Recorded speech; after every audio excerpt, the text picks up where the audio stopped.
Welcome to the Rediscovery Journal, the podcast where healing meets honesty. I'm your host, Sophia, and each week we dive deep into stories of self discovery, mental health, and the raw, real moments that shape who we are. Whether you're on a journey of growth, seeking clarity, or simply need a reminder you're not alone, you're in the right place. Let's rediscover what it means to truly know ourselves one conversation at a time. So, to go a little bit into this week's episode, I have a special guest who I actually went to high school with. She brings a super positive energy into each room that she enters, and she even started her own nonprofit in school, which I was always not jealous of, but I just really admired. Her nonprofit is Two Eyes Just Drive. So, welcome, Sarah. Is there anything that you want to dive into in terms of your background information or just share? Thanks for having me, first of all. Yes, I'm like super excited to be on this, and I'm glad we kind of got to reconnect after almost 10 years after high school and coming on Has here. it really been that long? Almost. Oh I my see. I gosh. think I said almost, but 2017, right? So 8 years. Yeah. Yeah, that's a long time.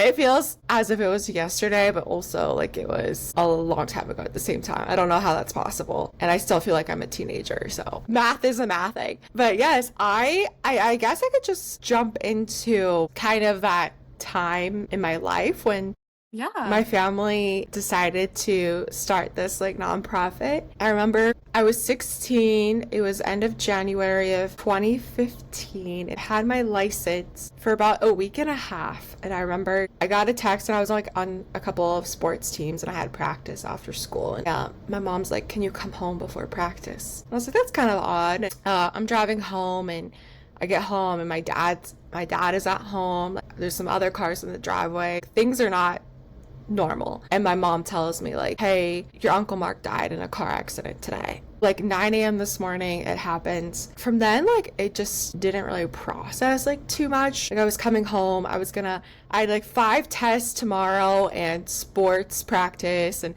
I'm like, I have all this stuff to do. And then all of a sudden that like no longer mattered. And from that point on too, I feel as if I try not to let the little things matter as much as they seem. And I'm still very guilty of doing that. But from like that perspective in my life, like those tests I had to study for, the practice didn't matter. And I remember like we did the funeral and like all that like really, really hard stuff, and seeing my mom change so much, and being 16, right, and getting my license and seeing everybody at school getting their license. And a big thing was you would like Snapchat and Drive or like Instagram, and it's still a big thing, but we got to like work a lot through the county, and it happened in Kentucky. And so come around May of 2015, we see like this news article, and it's like this accident was caused by a distracted driver. And for 5 months, since January to May, we had no idea like why Mark had died. What happened. So we knew, like, to put in perspective,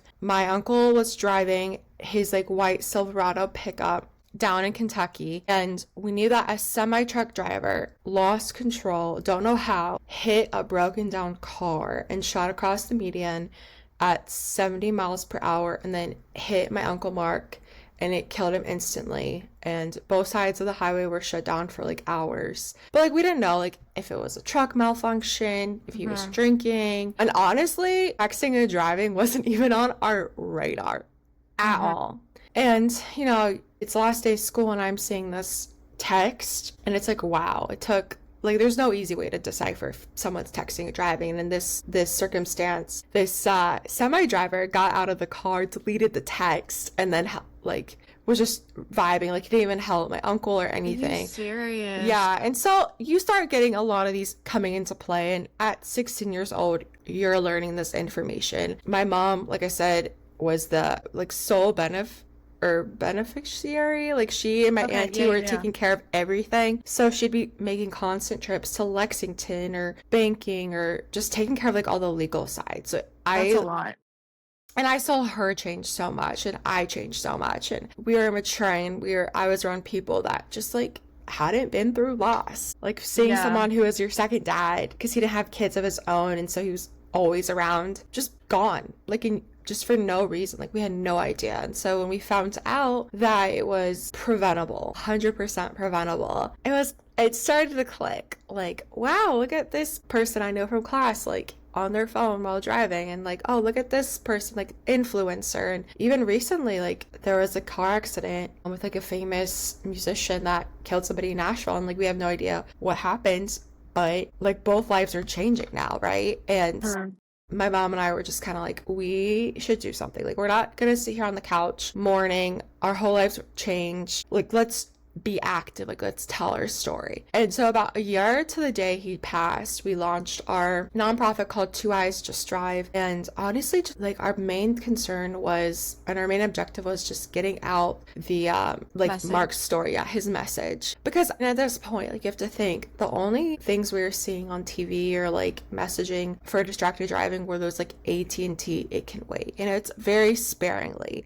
And Uh-huh. distracted driving has been around forever, and it's not just in cars, it's on anything that moves. Specifically, like I worked in manufacturing. Like if you're on machines moving stuff, you can't be on your phone. And there's so Mhm. many accidents, even in factories, that happen because of distracted driving. So we launched that, and I mean, we had the perfect demographic, right? I was at that point a junior in high school. I had siblings to follow, so we kind of had a good relationship with some leadership in the high school and the local law enforcement. And I mean, since then, we just have continually fight for Mark in ways. I think the biggest part too is I've learned through this whole advocacy journey is that I have to protect myself emotionally too, because it's very traumatizing. Yeah, it's really dark stuff to deal with. Yeah. And I'm sure you've seen a lot of the police reports and kind of that back end of things, Mhm. and it's hard to see, it's hard to watch, it's hard to be there. And honestly, like knowing that I'm driving a machine every day that could kill me, could kill somebody else, Mhm. and I can trust myself, but I can't trust these random strangers on the road. So we just feel as if we want to go and push and be the most, like, just do any advocacy we can. Tell Mark's story. People message us all the time on our platform, like, hey, I think of you, I think of Mark, like, this happened, this happened. And unfortunately, there's a lot of people joining the club of distracted driving. But it's just been not a fun thing to do, but like a very, like, almost closure healing for my family and I. I also feel like not a lot of people know too much about nonprofits. Like, what was that process getting it started up? Because I feel like, I guess I don't fully know, but I assume your family probably didn't have a background in nonprofits. So you probably had to do a lot of research to even know how to start. Yes, I will say we launched just as like a Facebook page, and then I got nominated to go to one of the like local chamber dinners or events, like as a student spotlight. And there, and I'm a big believer, like everything happens for a reason. You're on a path that's meant for you. And at that dinner, I told my story a little bit of how we like launched, and at this point I did like a big advocacy week at high school and kind of gave my Yeah, testimony, and we I did like remember that. we had like a bunch of vendors come in, and I kind of did like a little 30-second pitch of like what all that was, and not looking for anything. And then this young entrepreneurial in the Westchester community came up to me and was like, "Are you guys a certified 501c3?" I said, "We are not. We're just kind of like an organization." And he's like, "I want to give you the funding to do that." And so he actually provided, Wow. and it was, I mean, I want to say it was like $600. So to actually get certified, and that's just like not money that we had, like my family had. So he did that for us. And then my mom has a background in politics. And so she kind of handles the legal side of the taxes, Okay. the keeping up to date with everything. But I think like a big thing that we have just struggled with is trying to find our voice. Like, when we're telling our story, we want to tell Mark's story, but then also like what's our action piece? Are we wanting money? And if we're wanting money, like what are we putting money towards? Are we Hmm. wanting people to go and like tell their story? And it's just, we don't really have, it's constantly changing of an evolutioning, Hmm. can't talk, to like what the current state of the world's in and like what's coming up and that kind of thing. I mean, that makes a lot of sense. I mean, even in the past few years, I feel like so many things have drastically shifted. And Yeah. can't imagine, like, I know it was hard when we were in high school, or at least I can't speak for everybody. I know it was hard for me when we were in high school, but I can't imagine being in high school currently, because the climate and the effects on mental health, I feel like, have skyrocketed. And I think I mentioned to you, like, I went to like a Yeah. suicide prevention training last night, and they talked about numbers with different people in different ages, and some of the statistics went down to 6-year-olds. And I don't know, like, that's just so sad, because you don't think of 6-year-olds struggling that deeply to Mm-mm. be that affected. And so I can only imagine how much more heightened that is, because I know mental health was all over the place at our school. Like, Yeah. so being in high school now, I can't imagine the heightened levels. And one thing that they talked about yesterday that I thought was interesting is sometimes um adults, like, if they see a teenager struggling and that person's like, oh, this is, the end of my world, they'll be like, stop being so dramatic, just grow up. And that's not the response that's going to help them where they need to be. Yeah. Because it's a lot easier to be, I don't know if they said cynical, but it's a lot easier to be like, okay, that's no big deal because you have that perspective in life.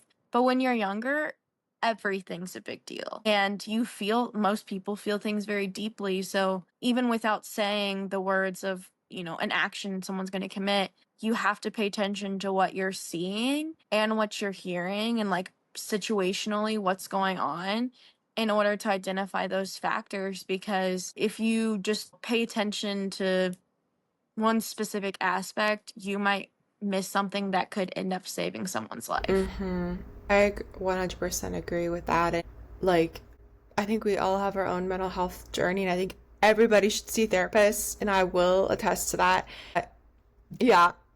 No, I actually just started seeing a therapist like in the last year, and like I didn't realize I was still processing stuff that happened to me when I was 16 with the accident.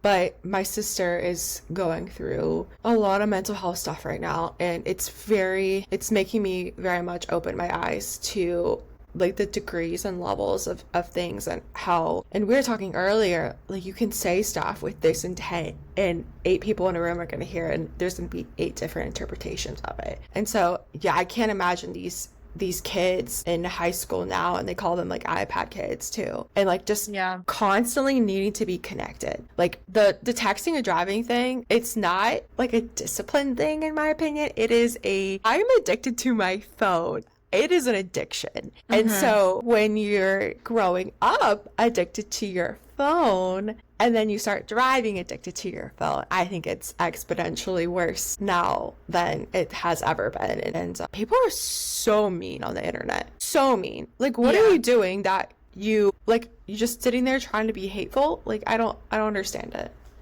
I mean, even when we were in high school and grade school, I mean, I was like heavily bullied or whatever, which, fine. It, like, at this point, it kind of feels like, what's the word I'm looking for? Like, I'm like destigmatized to it, or like it doesn't affect me. But I Mm-hmm. remember when, like, Facebook first came up, someone we went to school with actually posted on Facebook that I was so ugly I should put a bag over my face. And I actually replied, and I was like, this might affect your future employment if an employer sees that you're posting stuff.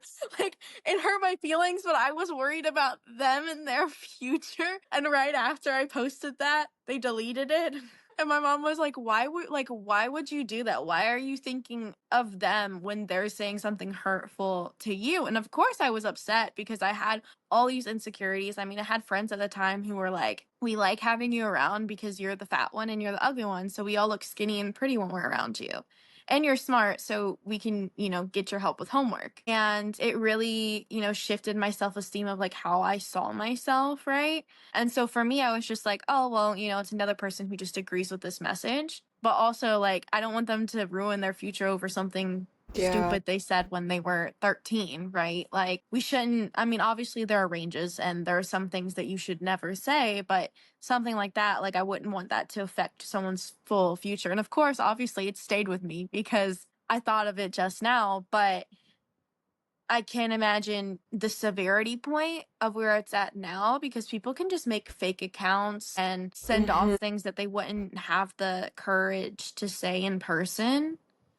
And I feel like it's so much more intensified because we have people of all ages who have that addiction, like you talked about. And it's sad too because, like, I don't know, I'd rather be addicted to having conversations with people, like actual conversations, versus I feel like a lot of people are kind of stuck in the realm of, oh, well, I don't want to talk to you in person. Like, let's just text. And Hmm. for me, that feels a little bit weird because you can't pick up on tones. So sometimes I'm like, are you mad at me or are we good? Like, I can't tell. Versus if we're talking at least face to face, I Hmm. can tell by your facial expressions or your demeanor, okay, something I said made this shift. But I don't know. I just think it's very wild to think about how different the environment is based on when you were born. 100%. And thanks for sharing that. When I look back on high school and college, or like any time of my life, and you're like, either I didn't like the person I was, or you, like, I hope those people that were bullying you, who have been bullies, and I think everybody has been a bully in some way, in some lifetime, they're like, I generally feel like they have like a reflection, because that's not Mhm. on you. And and you've probably heard this so many times, like, that says more about you than them, like the way that you handle that. And look at you now, girl, like, you're killing it. And I feel like it, but I appreciate growth that. is not linear. I will say that. And I think we all have learned that. But like, F them, right? Like, who, but I know, I get it. Especially, I feel like, when was the first time that you feel like social media was present in your life? Because Oh I have a gosh. very clear grade. And then my sister was, I have a very clear grade for her, like what she was. And we're only 4 years apart. And I just think it's very interesting.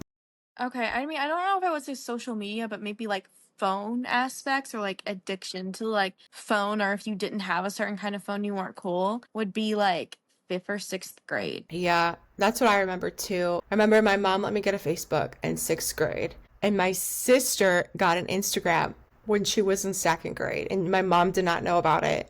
Wow. Second grade. That's so young, but I mean, also My, I feel like some of them are starting like in pre-K now almost because you have like the influencer kids. yeah, it's crazy. And I understand like documenting stuff, but I also feel like there has to be a limit, especially when it comes to like children, right? Like Mm-hmm. they should be protective, and you see like all of these like now documentaries coming out about kids that were negatively impacted because they became social media stars and the Yeah. aspects that happened to them. I mean, it's so sad.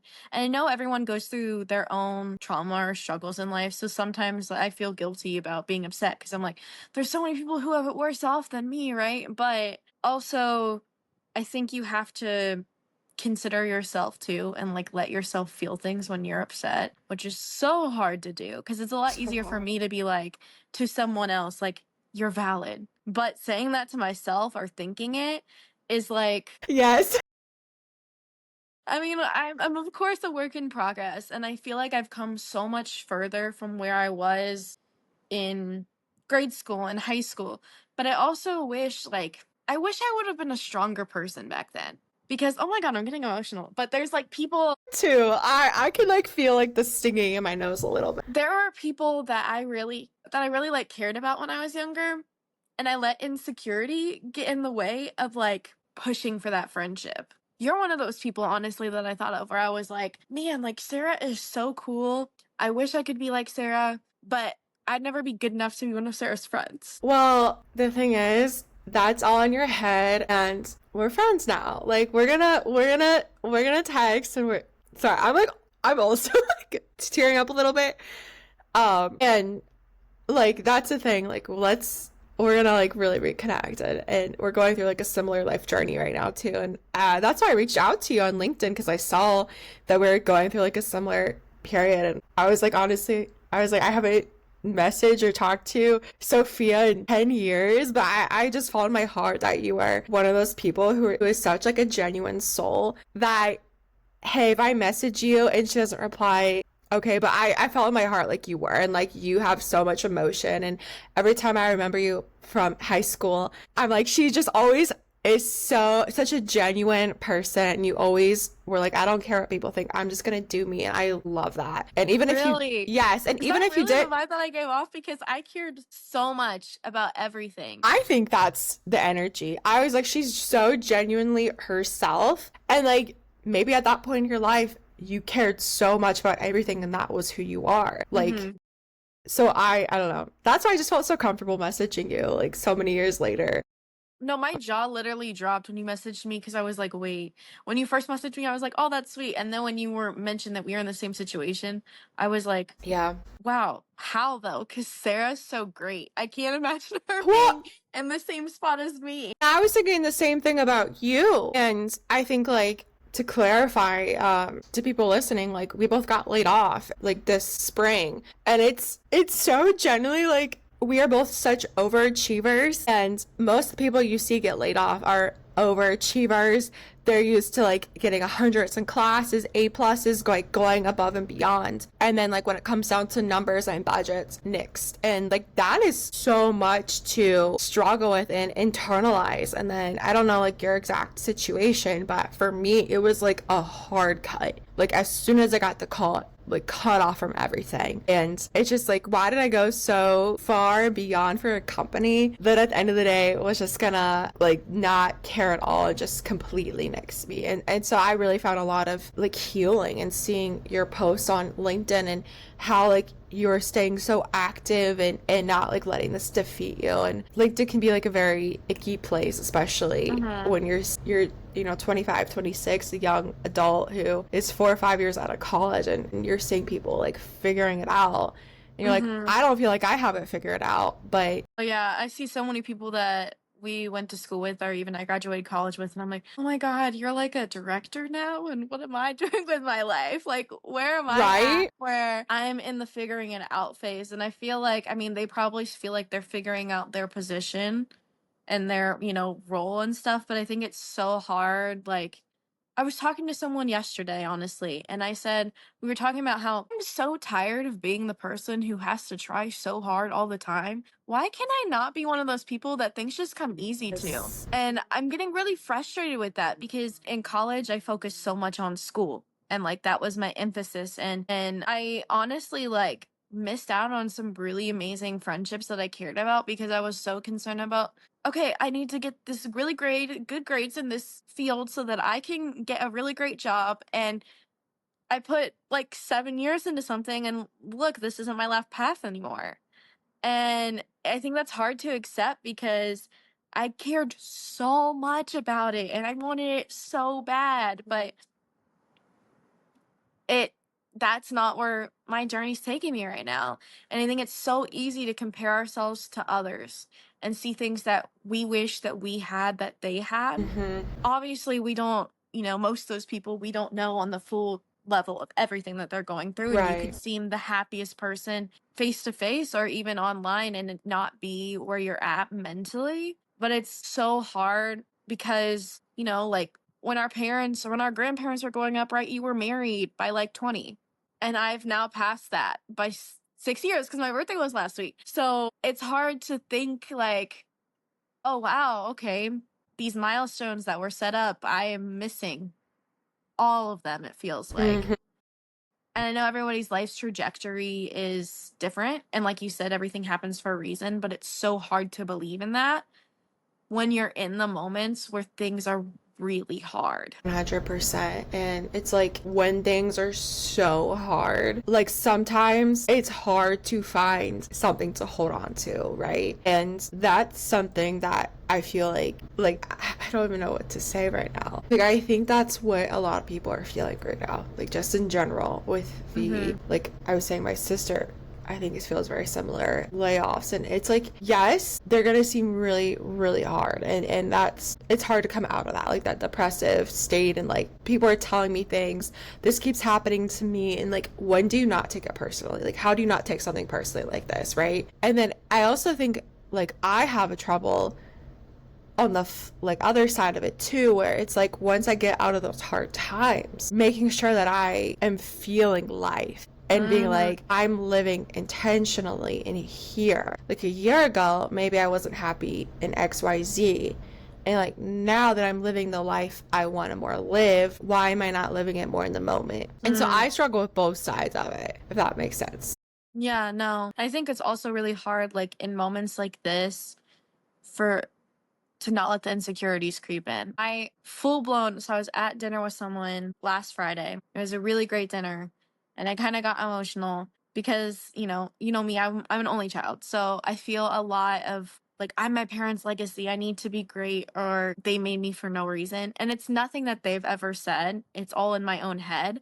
But right now I feel a little bit like a failure. And so it's really hard to feel like things are going to come around because I'm like, I don't want them to feel like they made me for nothing, you know? I don't want them to be like, "Oh my gosh, like she's such a disappointment," which like again, they haven't said. And it's my own insecurities I'm projecting onto them. But like that's how I feel. And the thing is, like, it doesn't matter if it's not true. That's how you feel. Like, this is how I feel, no matter how untrue it is. And like, that's a hard concept to grab too. Because you're like, I know my parents don't think like this, but like, why is my brain making me feel like this? And I'm also, Sophia, like on my own mental health journey and like also having things, moments like that too, where it's like, I know this person is mad at me because like I've done nothing wrong, but like my brain is telling me they're mad at me and like I need to reach out and fix this, and they're like nothing is wrong. And so I totally get that. And I think that it's like what I admire strongly about you is like, and you told me this before we recorded, you were like, I was unhappy at my job, so I switched careers, I pivoted, moved states. Girl, you moved states where like I don't think you knew anyone in Texas, did you? Yeah. My mom knows a few people, but No, but like, how many people would actually be willing to be like, I'm unhappy in my job. I'm going to do something about that? Because I can tell you for a fact, I was unhappy in my job. I worked there for almost 4 years and I was unhappy for 3 of them. And I didn't do a lick about it. I was like, I am making good money. I felt very comfortable, you know, even though I wasn't happy, I didn't have purpose. And I admire so much that you were like, I know I'm not happy. I know I feel deeply about things. So let's like do something about this. Like, let's just uplift life and move. And I don't think you're giving yourself enough credit for how incredible that is. Not knowing a single person, like not even like a family there or anything. That's amazing. And I want you to like sit with that for a second, because I don't think you maybe have, and just recognize that like you did that, not somebody else. You did that. I think it's just, I don't know. It's hard to think about too because there was a lot of things that happened to me in the workforce that I never thought I'd have to go through. I think I'm still processing things because I don't know, there's no way to really fully prepare for like that aspect of life. And I typically think of people as good. Like good intentions, like even if they hurt me, they probably didn't mean that. They have something further going on in their life, that kind of thing. And my mom was telling me, like, you need to be a lot more careful of your heart. Like, most people, when you tell them things in the work environment, they will remember that to use it against you later. You might not do that because that's not how I think. I'm like, this person needs help. Let me be there for them. And that's it. But that's not how everyone else thinks. And I think to kind of get in the mindset of what is like a dog eat dog world or whatever. No, dog eat dog. I always say dog eat dog and it's wrong. But dog eat dog world, like that's not the world that I live in though. The world that I live in, like people do things because it's the right thing to do or you care about somebody, not because you want to use it against them later. That just seems so dark to me. I this is so silly, okay?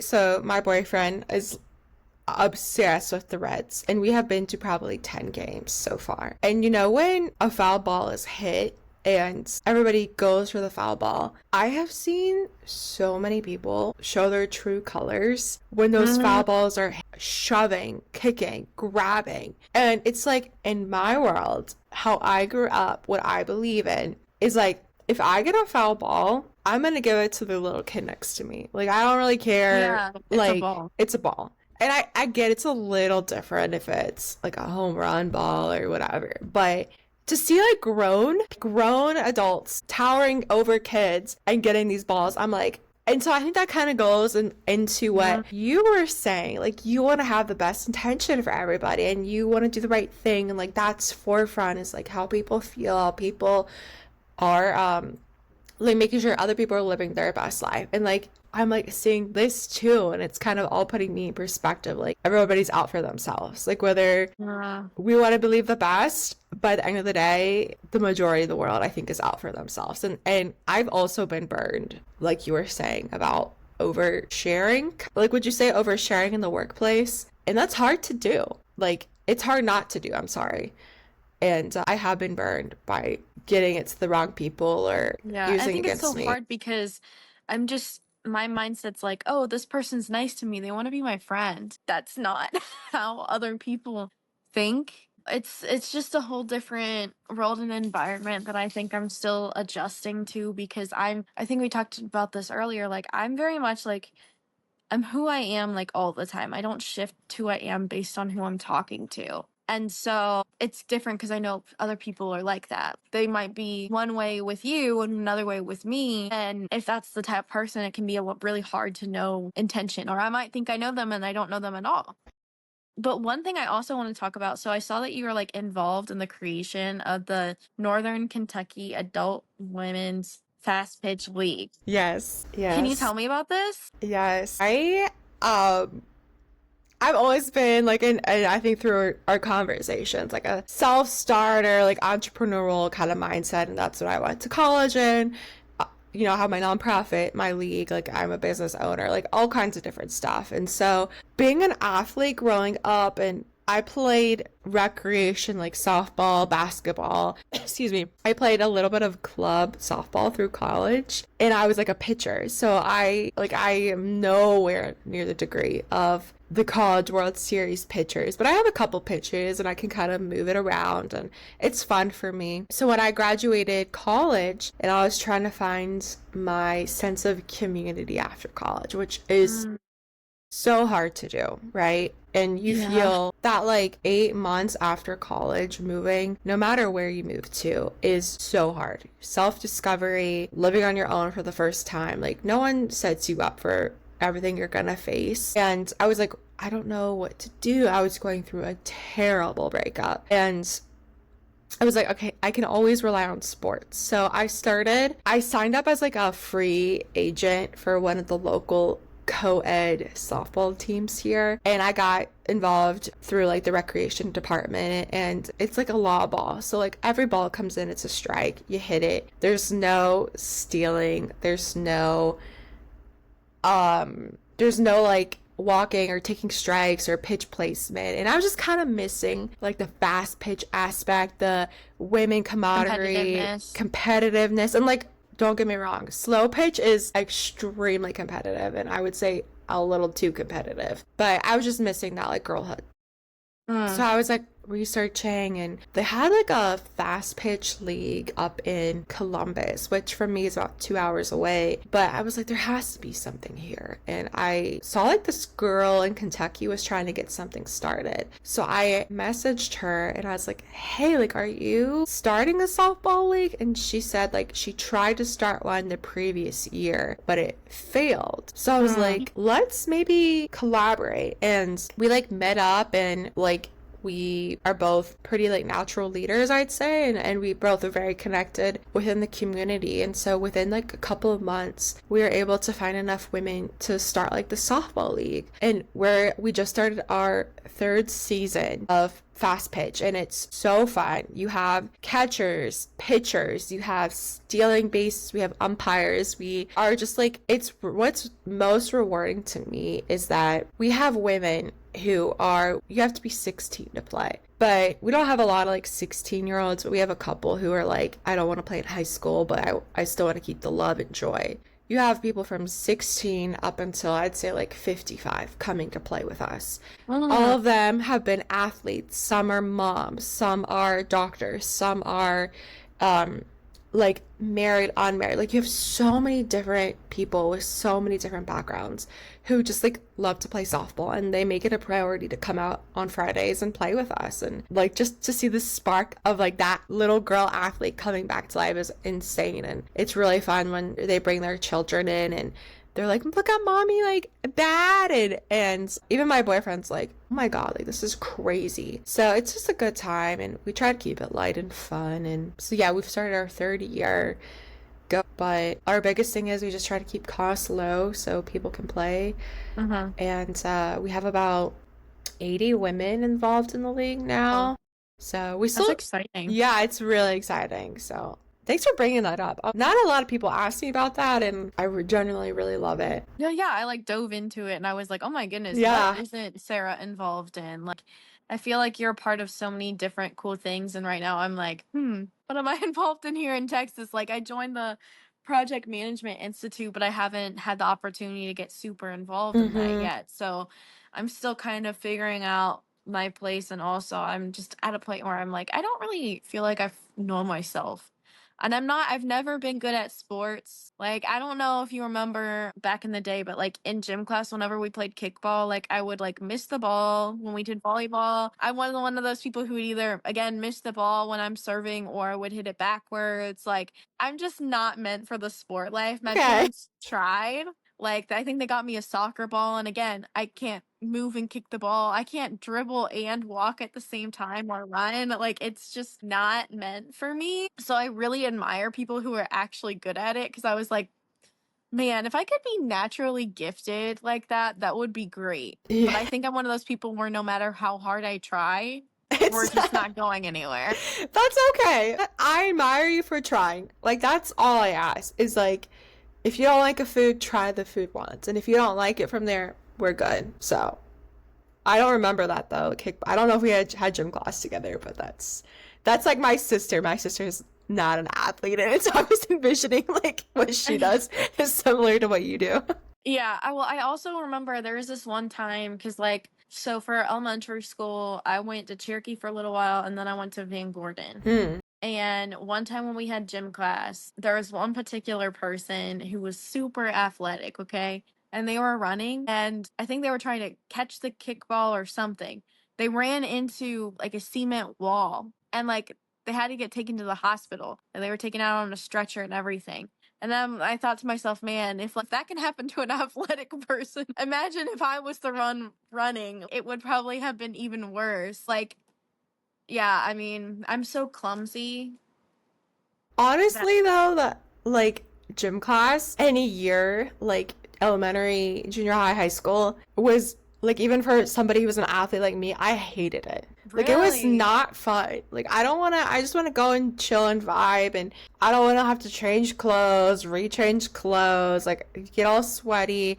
I don't want people judging me and like, our bodies are changing. Like I don't want mean girls in the locker room. I like so when you say that, I'm like I actually deeply empathize with seeing that happening too. Of like and like I'm not the typical athlete build either. Like I feel like I'm very athletic, but I also like I'm like curvy and people Mhm. aren't naturally like she's an athlete, but like I've grown up like playing like sports and Mhm. I'm not like the highest biggest person like best, but like I'm better than I think average. But that's hard to like that assumptions.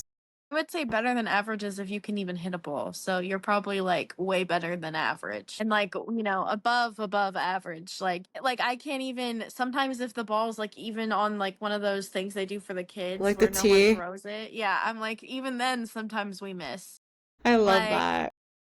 the only thing I was like kind of good at was golf, but it was only like recreational to the point where I remember one time in high school I went putt putt with somebody and I hit the ball like it was golf and it the ball hit someone either in the head or the back. I don't remember some random person and they turned around and I was so embarrassed. My friend wasn't looking and I was like it was her because I was so embarrassed and they just like went back to what they were doing. Girl, you strong. Like I can't play tennis to save my life. I always hit it out and I'm like, I'm too strong for tennis. You're too strong for mini golf. That's what it is.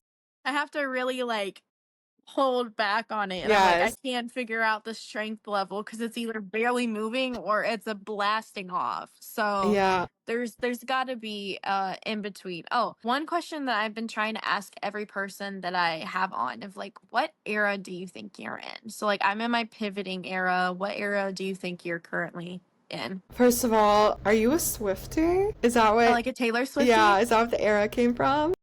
No, well, Okay. I was just because I've heard. Well, I mean, okay, I like Taylor Swift, but like the era thing came from. I've been hearing a lot of people say like, "Oh, I'm in my smart girl era. I'm in my edgy era." Like I've just been hearing that a lot of people like dignifying specific parts of their life in terms of different eras. And you can even be in multiple eras at the same I love that. time too. But it's funny you say that because I had someone else on who was like, "Well, I'm in my Reputation era." I think that's the album that she picked, and I'm like, "Okay, we can go with that too." That's so funny. Yeah, I'm a big Swiftie, but I'd say like the last 2, 3 months have been just very eye-opening, right? Getting laid off, also taking a career pivot and path because I was in consulting. I was traveling so much. Like I'd be told on a Thursday, you need to fly out to San Diego on Monday. And it's like, but I have this going on Monday night. I have this going on Wednesday night. Like maybe a little notice or like heads up. And I just didn't have the best leadership too. And so I was very unhappy, very unhappy. And it was flowing over into my other relationships, like with my family, my boyfriend, my friendships. And to the point where I'd come home and just be like, I'm so tired. Like I don't even want to look for jobs or like even want to think about what else is gonna make me happy. So I got laid off, went through all the emotions, every emotion you could think of.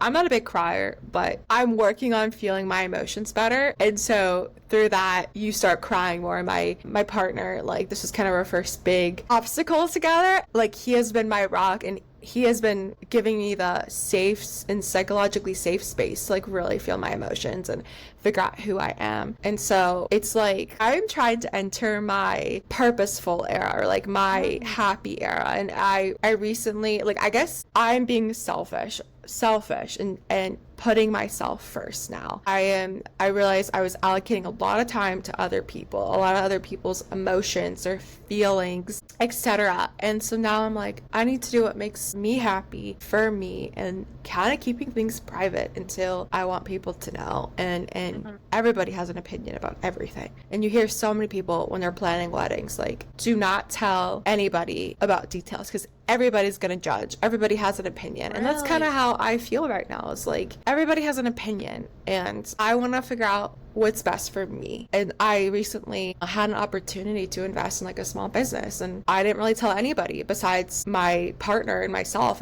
And I was like, I know this person's gonna talk me out of it. This person's gonna have judgment, this person. But there's also so many people who would be supportive, yes. But like Mhm.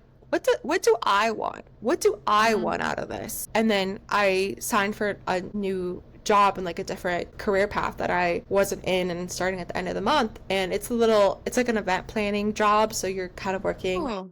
some untraditional hours. And it's like, I didn't tell anybody about it until I signed the line, like, because I know that people are going to have an opinion. And Mm. I'm just kind of in that do me, like, do what makes me happy, stop people pleasing, and like protecting my peace. I would say that's the biggest takeaway, protecting my peace.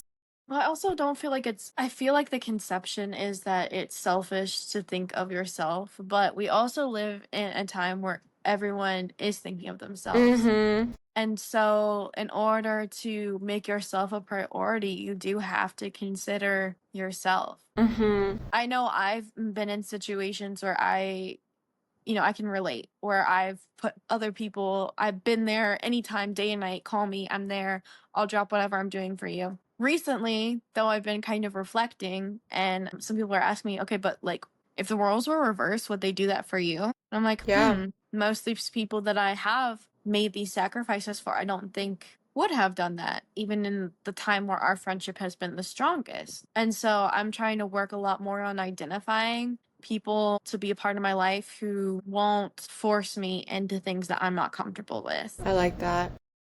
or won't make me feel bad if I don't feel like doing something, Like it's so funny. I had made plans with someone a few weeks ago. I wasn't feeling up to it because, some days it's not it. And I messaged them and I was like, can we rain check? And they're like, yeah, sure. And I was like, that's it? Like, you're sure you're fine with it? There's no rebuttal. You're not gonna like make me do it even though I'm not feeling it. And they're like, no, everybody has those days. Yeah. That's a And I'm good like, friend. Yeah, I'm like, I shouldn't be surprised that I have someone in my life who's willing to allow me to exist, you know, and like not do something if I'm not feeling it. Or even like offer, like, okay, you don't feel up for that. Like, how about I come to you, you know, or like, let's do something in instead. Instead of being like, okay, well, you made this commitment. Like, what is wrong with you? Because people, you know, people cancel on me all the time and I mean, it sucks. Don't get me wrong. I'm like, dang, I was excited about that. But like, I don't think I've ever messaged someone and be like, how dare you? Like, you're going to do this. But I've had people that they say that and then I do it and I don't have a good time because I wasn't in the mind space for it. Yes, that's something I've been working on. You alluded to it earlier too. You're like, you are involved in so many cool things. And I am, but it's like, what's the degree of like being too involved that you're not living mindfully and giving 100% when you're there? And I think you nailed it on the head when you're like, I could go, but I'm going to be a shell of a person, or I could rain check and give you 90%. And Mm-hmm. I kind of have that battle all the time, and I want to get your opinion on one thing. So you kind of said it.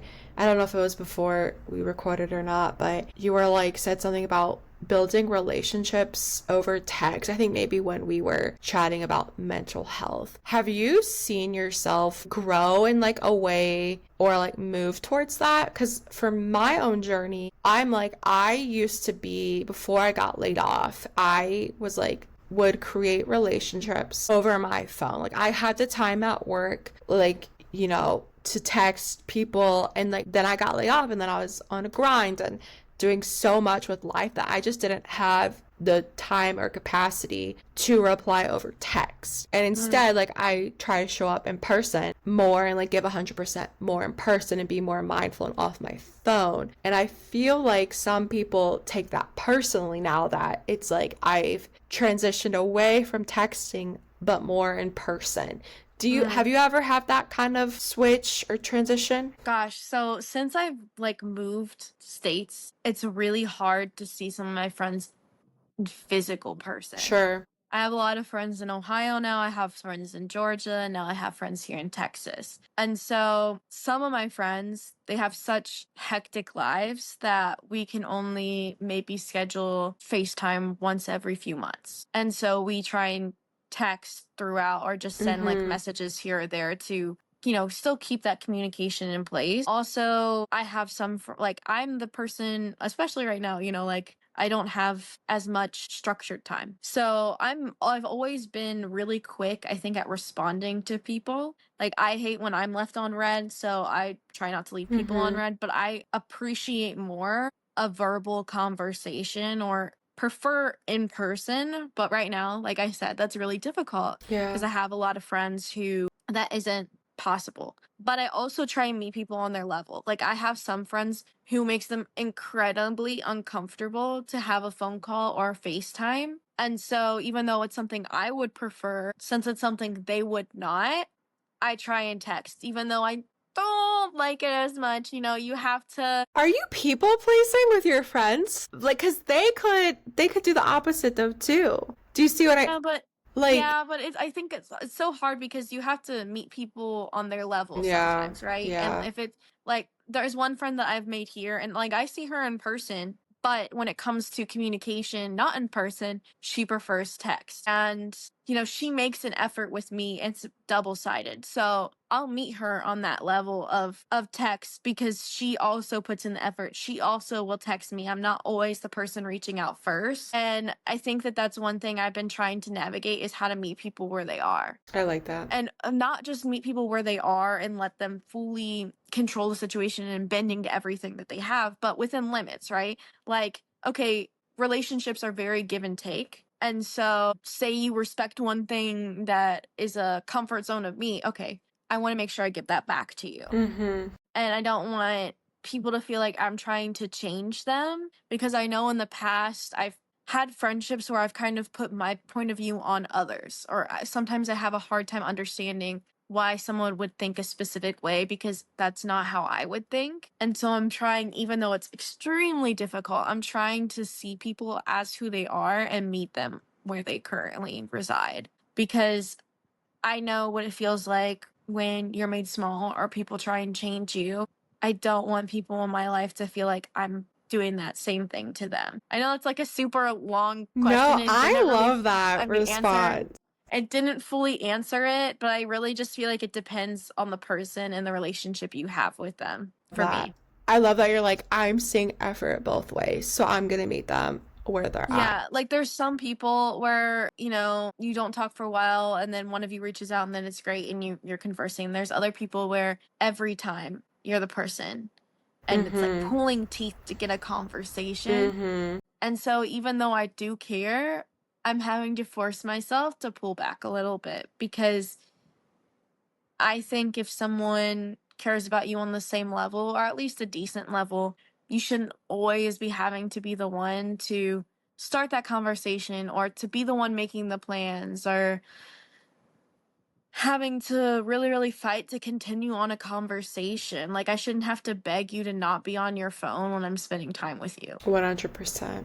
Like, of course, if there's an emergency, I get it. But I hate when you're getting in depth and you're bearing your soul and someone else is just like, and they're like, texting and like in a different world because it's in a way it's like invalidating those feelings. Well, yeah, and you're like, why am I even here? Like, Yeah, why why? are you spending time with me? Because you obviously don't care. Mm-hmm. One other question I wanted to ask is, I guess it's like a two-parter. So first part is like, how do you work through low points in your life? And then the second point, which kind of goes hand in hand, is like, how do you currently try and prioritize your health? Yes. I think that so first of all, the health wise, a lot of I was saying like therapy, I am really prioritizing my mental health right now and being in that, I'm not trying to people please state of mind and choosing myself, protecting my peace. Therapy has been life changing. And so mental health,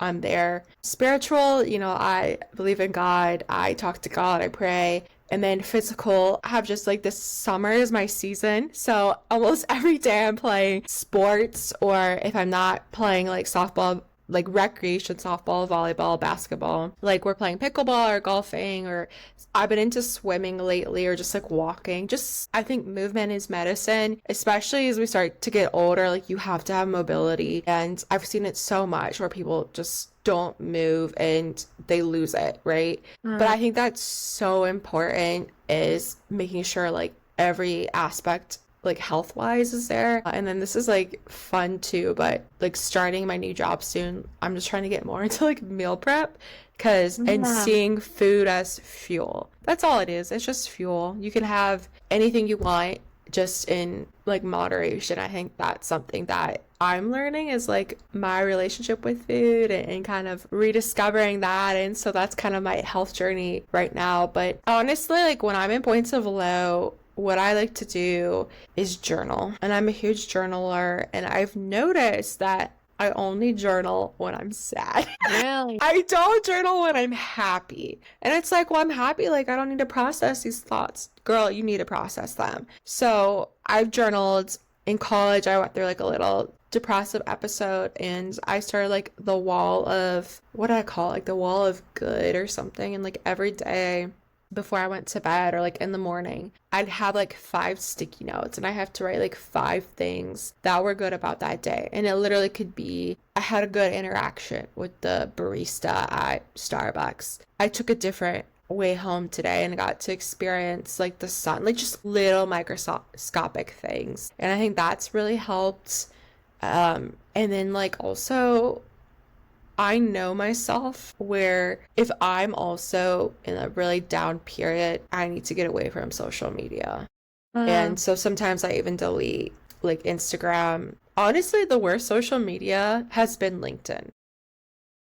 Really? I guess seeing everyone else like, oh, look at this promotion. Yeah. But it's turned into like Facebook.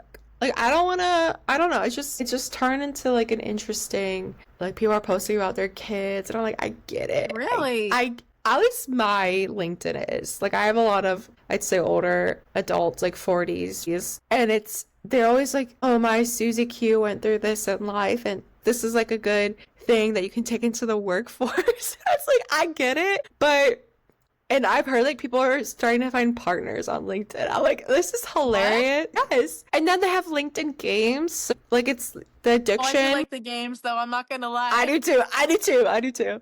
But it's hard to get on there and see all of the success. Even if it's fake success. We've all posted stuff that we could be, on Instagram, like, I'm so happy I'm at the beach or like prom, and it's like I'm actually miserable. And I think LinkedIn's the same way too.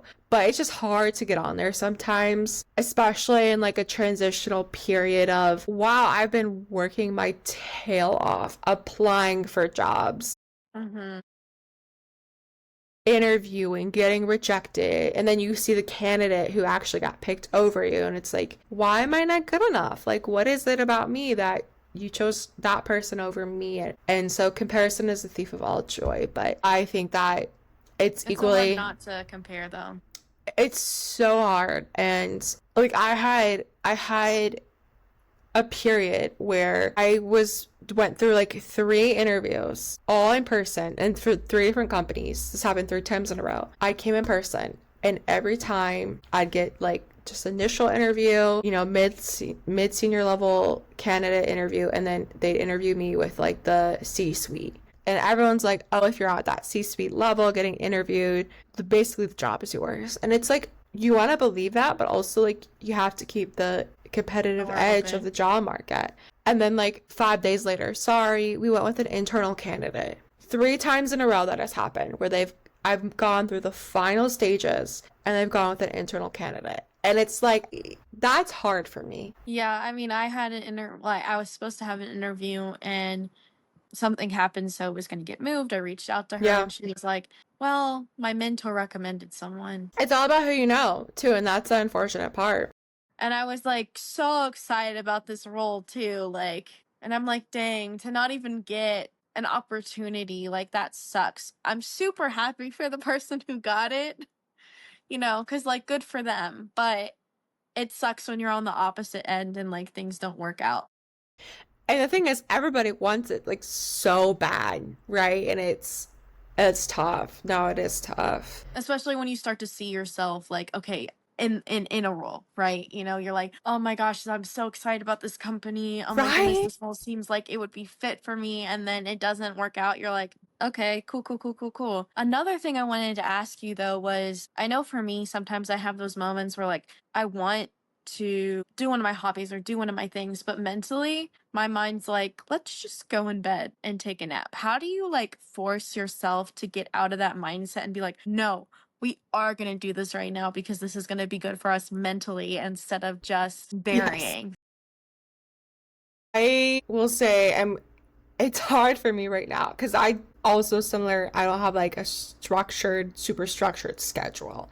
And I'm a schedule person. For me, it's almost like accountability within others. Like even if it's texting my boyfriend and being like, okay, I am gonna work on my embroidery apron today. I am gonna go on a 10-minute walk. And then like him having to check up, like not checking up on me, but like almost being like, did you Did you do do this? this? And it feels like I'm disappointing him if I don't when I say I'm gonna do something. So like that's like an external way, but also I like to think about it like, okay, let's just go and do it. And if we're not feeling good within 10 minutes, we know we gave it 10 minutes to do, right? But I mean, I struggle with that, but then I also think about like when I don't do those things that I say I'm gonna do or like get out and do my hobbies, I think about how shitty I feel afterwards and being like, Mm. damn, I wish I would have gone and done this. And so when I'm kind of sitting there like debating, I lean into that feeling a little bit of, well, last time you felt like this.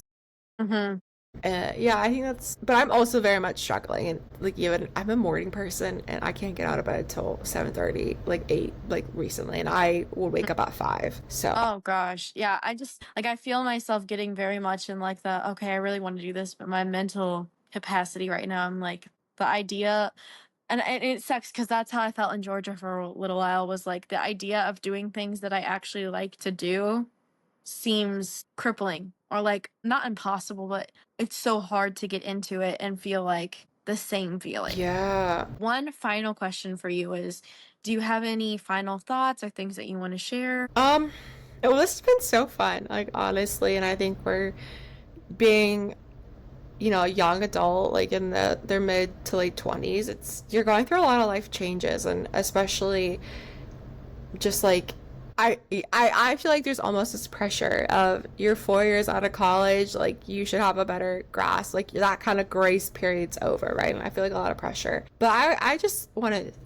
like tell everybody that nobody knows what they're doing. It's all a journey. It's not linear. You just got to keep pushing and finding what makes you happy and leaning on those people and things that do kind of fuel you. And it's okay to protect your peace. You are growing, you are maturing, the people around you are growing and maturing, maybe sometimes in the same direction, maybe sometimes in the opposite direction. And yes, that can hurt, but don't stay in the past, stay in the present. That's something that I'm very guilty of, is like thinking of a past relationship and like what could I have done better, worse, or different.